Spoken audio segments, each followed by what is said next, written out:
नमस्कार, आदाब, सत श्री अकाल। आप सबों को मैं अपने चैनल एडुस्थली पे स्वागत करता हूं। जैसा कि आपको मालूम है कि बिहार में इस साल इलेक्शन ईयर है और नई नई गवर्नमेंट वैकेंसीज का आने का दौर आपको पता है स्टार्ट हो चुका है। बीएसएससी के द्वारा CGL 4 की वैकेंसी ऑलरेडी जारी कर दी गई है और आज ऑफिस अटेंडेंट की वैकेंसी का नोटिफिकेशन जारी हो चुका है, जिसको मैं आज आपके साथ डिस्कस करने जा रहा हूं। तो वीडियो को आप अंत तक जरूर देखें और अगर चैनल पे नए जुड़े हैं तो चैनल को सब्सक्राइब अवश्य कर लें, ताकि आपको भी जो लेटेस्ट गवर्नमेंट वैकेंसीज है उसका अपडेट समय से मिलता रहे। तो देखिए, विज्ञापन संख्या 6/2025, पद का आपका नाम है कार्यालय परिचारी। ऑनलाइन आवेदन प्रारंभ होने की जो तिथि है वो है 25 अगस्त 2025 से आपकी ऑनलाइन एप्लीकेशन विंडो स्टार्ट हो जाएगी अप्लाई करने के लिए लिंक, और आवेदन की जो अंतिम तिथि रखी गई है वो 26 सितंबर 2025। वेतनमान आपको लेवल 1 का सैलरी है इसमें, और शैक्षणिक योग्यता की जहाँ तक बात रही तो बस 10th पास चाहिए। कोई भी 10th पास कैंडिडेट इसमें अप्लाई कर सकता है। देखिए, अलग अलग पद मतलब अलग अलग विभाग में आपका ये पद आया है। देखिए, योजना एवं विकास विभाग, मद्य निषेध विभाग, श्रम संसाधन विभाग, निर्देशालय नियोजन एवं परिशिक्षण, पथ निर्माण विभाग। तो कुल मिला के अलग अलग विभाग में आपके 3700 आपका यहाँ देखिए 3727 वैकेंसी रिलीज़ की गई है, जिसमें 35% आपको पता होगा महिलाओं के लिए आरक्षण दिया गया है। तो उसमें 1216 सीट महिलाओं के लिए आरक्षित है, और ये आरक्षण का लाभ उन्हीं महिलाओं को मिलेगा जो बिहार की राज्य की मूल निवासी हैं। इसमें अगर आपका ये प्रश्न है कि क्या अपियरिंग वाले फॉर्म भर सकते हैं कि नहीं, तो आप क्लियर हो जाइए कि जो फॉर्म भरने का लास्ट डेट है उस डेट तक आपके हाथ में सारे सर्टिफिकेट जो मांगे गए हैं वो आपके पास होने चाहिए। मतलब मैट्रिक क्वालिफाइड आप होने चाहिए 26 सितंबर 2025 तक। अब उम्र सीमा को देख लीजिए। उम्र की गणना का जो कट ऑफ डेट रखा गया है वो 1 अगस्त 2025 रखा गया है। न्यूनतम उम्र सीमा 18 वर्ष, चाहे आप किसी भी कोटि से हों, और अनरिजर्व मेल के लिए अधिकतम उम्र सीमा रखी गई है 37 साल। पिछड़ा वर्ग एवं अति पिछड़ा वर्ग, पुरुष एवं महिला के लिए upper age limit 40 years. Unreserved female के लिए भी अपर एज लिमिट 40 साल है। SC ST चाहे वो मेल हो या फीमेल हो, अपर एज लिमिट 42 साल रखी गई है। और सभी कोटि के दिव्यांग अभ्यर्थियों के लिए 10 वर्ष की छूट दी गई है। मान ली कोई दिव्यांग अभ्यर्थी अनरिजर्व मेल से बिलोंग करता है तो उसको 37 + 10 47 साल तक वो फॉर्म भर सकता है। अब आप परीक्षा का स्वरूप पढ़ लीजिए। देखिए, लिखा हुआ है कि अगर 40,000 से ज़्यादा फॉर्म गिरता है ना तो प्रीलिम्स और मेंस दोनों होगा। तो ऑब्वियस है ये तो गिरेगा ही, इसमें लाखों लाख बच्चे अप्लाई करेंगे। तो आप समझ लीजिए कि प्रीलिम्स और मेंस आपका एग्ज़ाम दोनों होगा। जो पेपर रहेगा आपका ऑब्जेक्टिव नेचर का रहेगा,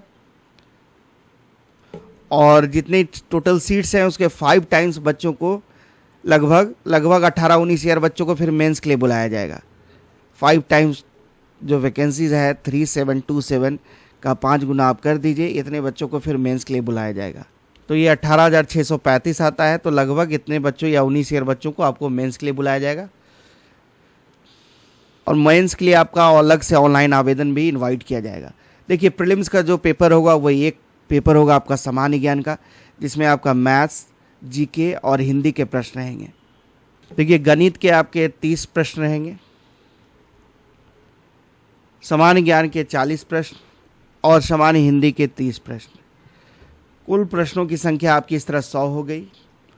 प्रत्येक सही उत्तर अगर आप दीजिएगा तो 4 अंक मिलेंगे आपको करेक्ट आंसर के लिए, और रॉन्ग आंसर के लिए आपका 1 मार्क्स पेनल्टी के रूप में डिडक्ट कर लिया जाएगा। परीक्षा की समय अवधि आपकी 2 घंटे की होगी, और जो दिव्यांग अभ्यर्थी हैं उनको प्रति घंटा 20 मिनट की दर से अतिरिक्त समय देय होगा। प्रश्न पत्र आपका अंग्रेजी और हिंदी दोनों में अवेलेबल रहेगा, सिर्फ हिंदी का प्रश्न छोड़ के। और अगर कोई कन्फ्यूज़न होता है दोनों प्रश्नों के में तो फाइनली फिर इंग्लिश का वेटेज रहेगा। तो देखिए, जो पाठ्यक्रम है आपका, जैसा मैंने बताया कि गणित के 30 प्रश्न रहेंगे। इसमें आपका LCM, HCF, नंबर सिस्टम, परिमेय संख्या, अपरिमेय संख्या, पूर्णांक संख्या, वर्गमूल, धनमूल, परसेंटेज, लाभ हानि, बट्टा, बिक्री कर, साधारण ब्याज, चक्रवृद्धि ब्याज, समय एवं दूरी समानुपात एवं प्रतिलोम अनुपात, मतलब जो मैथ्स का जनरल आपका सिलेबस रहता है किसी भी कम्पिटिटिव एग्जाम का, वो यहाँ भी है। Percentage, profit and loss, speed, distance and time, number system, simple interest, compound interest, यही सारा प्रश्न है। इसमें आपका फिर सामान्य ज्ञान में history, geography, polity, economics, science, ये सभी से प्रश्न आपको देखने को मिल रहा है। समान हिंदी में आपका ग्रामर भी है, जिसमें संज्ञा, सर्वनाम, लिंग, विशेषण, पर्यायवाची शब्द, कारक, मुहावरा, काल, संधि, विलोम शब्द, समास, लोकार्तियाँ, अनेक शब्दों के बदले एक शब्द, शब्द शुद्धि, तत्सम, तद्भव, उपसर्ग, मुहावरा। तो आप समझ गए, यही आपका सिलेबस है। प्रीलिम्स में आप समझ गए, एक ही पेपर होगा, 100 क्वेश्चंस रहेंगे।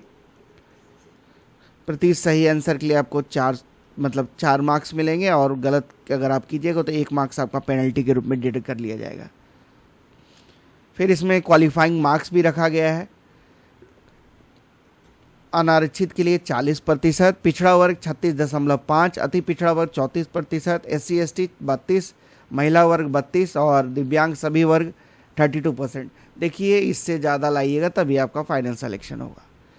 बस बहुत ज़्यादा, एटलीस्ट 70 to 75% मार्क्स आपको होने चाहिए। एटलीस्ट 70% मार्क्स तो होने चाहिए आपके, तभी आप सिलेक्शन हो पाएंगे। अनरिजर्व की मैं बात कर रहा हूँ। अब देखिए, परीक्षा शुल्क को आप जान लीजिए, कितना एप्लीकेशन फ़ी है आपका। सामान्य वर्ग, पिछड़ा वर्ग, अत्यंत पिछड़ा वर्ग के जो पुरुष अभ्यर्थी हैं उनको परीक्षा शुल्क 540 रुपये देने होंगे। SC ST जो बिहार राज्य के स्थायी निवासी हैं उनको 135 रुपये देना होगा एप्लीकेशन फ़ी के रूप में। सभी श्रेणी के जो डिसेबल्ड कैंडिडेट्स हैं उनको भी 135 रुपये देना होगा, और ये SC ST के लिए भी अप्लाई करता है, मतलब सभी श्रेणी। और सभी श्रेणी की महिलाओं के लिए जो बिहार राज्य की स्थानीय निवासी है उनको 135 रुपये, और अदर स्टेट वाले कैंडिडेट चाहे वो किसी भी कैटेगरी के हों उन्हें 540 रुपये ही देना होगा। क्योंकि अगर वो SC है, ST है, डजेंट मैटर, आपको जनरल में ही फॉर्म भरना पड़ेगा। देखिए, साफ साफ लिखा हुआ है कि आरक्षण का लाभ उन्हीं उम्मीदवारों को मिलेगा जिनका स्थायी निवासी बिहार राज्य में है, अर्थात जो बिहार के मूल वासी हैं। बिहार राज्य के बाहर के निवासी अभ्यर्थी को आरक्षण का लाभ दे नहीं होगा। आवेदन में दिया गया स्थायी पता ही आरक्षण के प्रयोजन के लिए स्थायी निवास अनिवार्य होगा। तो आप समझ गए, अदर स्टेट वाले बच्चे जनरल में ही अप्लाई कर सकते हैं। तो देखिए, लेवल 1 की सैलरी है आपका बेसिकली, इसमें 18,000 रुपये आपका बेसिक सैलरी बनता है। इसके अलावा DA, HRA, travelling allowance, medical allowance, ये सारा चीज़ आपको मिलेगा। तो लगभग 35,000, 30 के प्लस आपकी ग्रॉस सैलरी बनने जा रही है। हाथ में आपको 27 से 28,000 रुपये मिलेंगे स्टार्टिंग सैलरी। तो आप फिर से समझ जाइए, ऑनलाइन आवेदन आपका 25 अगस्त से प्रारंभ है। एग्ज़ाम फ़ी जमा करने की अंतिम तिथि आपकी 24/9 रखी गई है, 24 सितंबर 2025, और अंतिम तिथि ऑनलाइन आवेदन का 26 सितंबर है आपका। यहाँ कहाँ पे जाके आपको फॉर्म भरना है ये भी आप जान लीजिए। ऑफिशियल वेबसाइट जो है बिहार स्टाफ सिलेक्शन कमीशन की, वहीं पे जाके आप फॉर्म भरिएगा।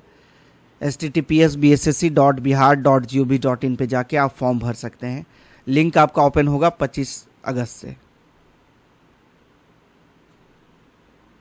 और लास्ट डेट 26/9/2025 रात्रि के 11:59 तक आप फॉर्म भर सकते हैं। लास्ट डेट का आप इंतज़ार ना करें। देखिए, बहुत लोग बोलेंगे कि कब ये वैकेंसी कंप्लीट होगी। नो डाउट, इसके लिए आप छोड़ दें, आपके हाथ में ये नहीं है। आपके हाथ में क्या है कि आप अपनी तैयारी अच्छे से करते रहें और फॉर्म को अवश्य भरें। देखिए, कब आपका लक क्लिक कर जाए किसी को नहीं पता, इसलिए जो भी फॉर्म आता है आप उसको फॉर्म ज़रूर भरिए। और परमानेंट नौकरी है, सरकारी नौकरी है, और फर्दर आप प्रमोशन भी पा सकते हैं। इसमें डिपार्टमेंटल एग्ज़ाम भी आप दे सकते हैं। तो यही इस वैकेंसी के बारे में बेसिक डिटेल शेयर करना था। वीडियो अगर आपको अच्छा लगा तो वीडियो को लाइक ज़रूर कर दें, और अगर चैनल पे नए हैं तो चैनल को सब्सक्राइब अवश्य कर लें। वीडियो को देखने के लिए आप सबों को धन्यवाद। जय हिंद, जय भारत।